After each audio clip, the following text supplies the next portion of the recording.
Hello everyone, and thank you so much for joining me today.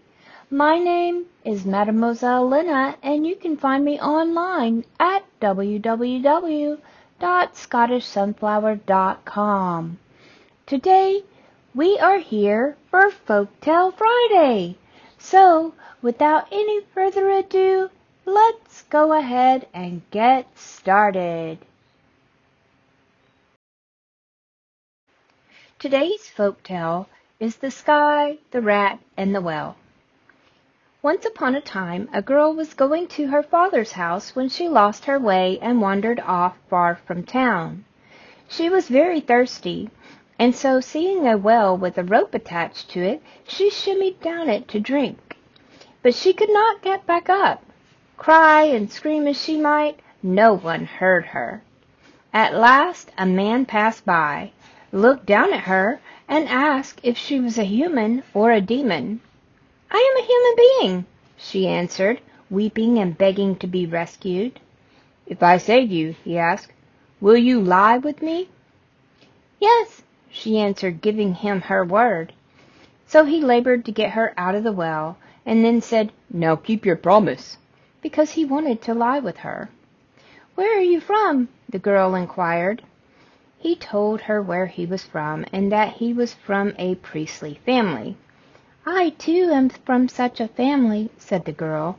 "Can it be that someone from a holy family of God's priests could wish to work his will with me like a beast without even a marriage contract?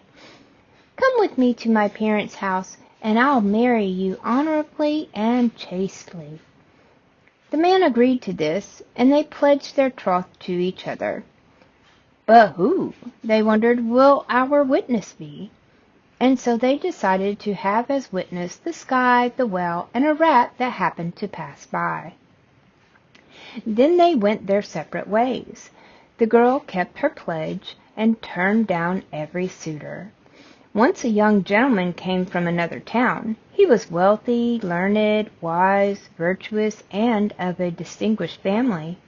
And when he saw such a beautiful young lady, who was of fine stock too, he sent matchmakers to her father to ask for her hand. The father was delighted to hear who the young man was, and said, "Let me ask my daughter about it, and I will give you an answer." "Daughter," he said, "until now I have respected your will and not insisted that you betroth yourself to any of the young men who have courted you. But your latest suitor is handsome, wise, wealthy, and virtuous, and I want you to listen to me and agree to be his wife, because we will never find a better match for you. Such good fortune is too precious to let slip through our hands. I insist that you marry him whether you want to or not." Those were his words, and the girl's mother too begged her to be reasonable, and so when she saw that neither parent would relent, she feigned madness and tore her clothes and those of anyone within reach in order to be left alone. She even took to walking the streets barefoot, tearing her clothes there too, and throwing stones at whomever she saw. Then no one in the whole town asked for her hand any more, because everyone thought she was crazy. Meanwhile, the man she had plighted her troth to forgot all about his oath, married another woman, and had a son by her. The boy was a fine lad, who was his parents' pride and joy. One day, however, while he was playing in the yard, a rat came and bit him to death. His mother mourned his strange death greatly, but after a while she conceived again and bore another son. Yet this boy too was killed, falling into a well. Then the woman was stricken with great grief and wept bitterly, refusing all comfort. "God is just," she thought to herself in sorrow. "There must be a reason for what he has done." And so she called her husband to her room and said to him, "My dearest, perish the thought that God should do anything unjust. If the Holy One, blessed be He, has punished us twice with the death of our little sons, we are guilty of some sin. We must think of what it may be. And since I have thought and found nothing, I want you to think too. Please tell me, my dearest, if you have any old misdeeds to account for, so that we may make amends." The man's sorrow was such at hearing his wife's words that, making a great effort to recall all his deeds, he suddenly remembered the oath he had taken to marry no one but the girl he had saved from the well.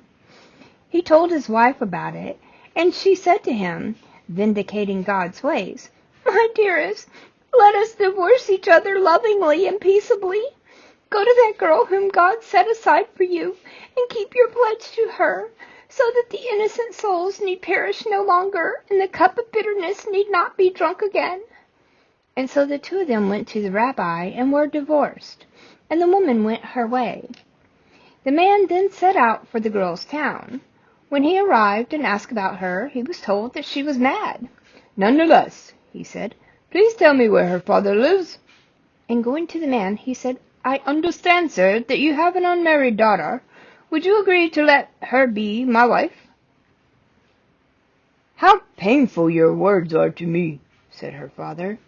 "It is true that I once had a precious gem of a daughter, but for quite some time she has not been in her right mind, and she cannot make anyone a wife." "Still," said the man, "I want to marry her. At least be so good as to take me to her." "Very well," said the father, and he took the man to his daughter, who behaved like a madwoman now too. "My child, don't you know me?" the man asked, reminding her of what had happened. "Try to remember the day when I found you in a well in a lonely field." "Tell me about it," she begged, beginning to come to her senses. So he told her the whole story, and when he was done, she was restored to her right mind and recognized him and said, "Because of you and my pledge to you, I have suffered all these years, but you see that I have kept faith." Then they went to her father and mother and told them the story too, and what a great joy there was. A wedding was held, and the two of them were married, and they had children and grandchildren and lived happily ever after. I hope that you have enjoyed today's folk tale. If you did enjoy it and you feel others will as well, please feel free to share this video. And don't forget, comment, like, and subscribe to my channel. I will see you guys back here next week. Love you bunches. Bye-bye.